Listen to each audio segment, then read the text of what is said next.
সম্প্রতি সরকারি চাকরি সংশোধন অধ্যাদেশ জারি হওয়ার পর থেকেই এটি বাতিলের দাবিতে বিক্ষোভ করে আসছেন সচিবালয় কর্মকর্তা কর্মচারী ঐক্য ফোরাম।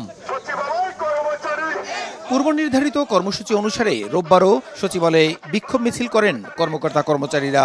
ঈদের আগেই অধ্যাদেশ বাতিলের দাবি জানিয়ে ফোরামের কো চেয়ারম্যান নুরুল ইসলাম বলেন, দাবি না মানলে সারা দেশে কঠোর আন্দোলন গড়ে তোলা হবে।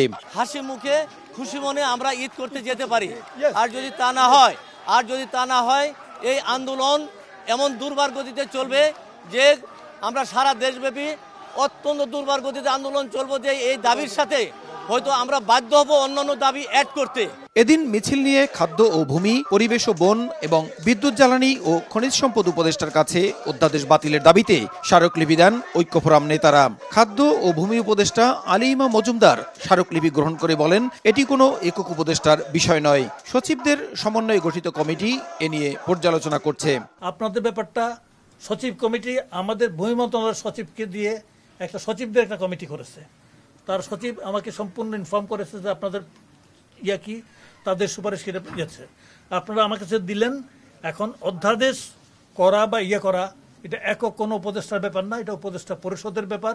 অধ্যাদেশটির কিছু ধারা অপপ্রয়োগের সুযোগ রয়েছে বলে মন্তব্য করেন বিদ্যুৎ জ্বালানি ও খনিজ সম্পদ উপদেষ্টা ফাউজুল কবির খান। বাতিল না করে অধ্যাদেশটি রেখেই কোথায় কিভাবে সংশোধন করা যায় সেটি বিবেচনায় নেওয়ার কথা বলেন তিনি। এই যে অধ্যাদেশটার যে অপপ্রয়োগের যে সম্ভাবনা আছে সেগুলোকে অ্যাড্রেস করা যায় কিনা, তো সেটাও আপনারা একটু যদি মাথায় রাখেন তাহলে ভালো হয়। কিন্তু এটাতে যে একটা ডিফেক্ট আছে, ইনহেরেন্ট একটা ডিফেক্ট আছে, সেটা সম্পর্কে কিন্তু আমরা সম্পূর্ণ সচেতন।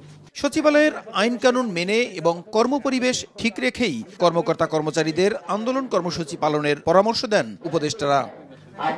প্রসূন আশিস, সময় সংবাদ, ঢাকা।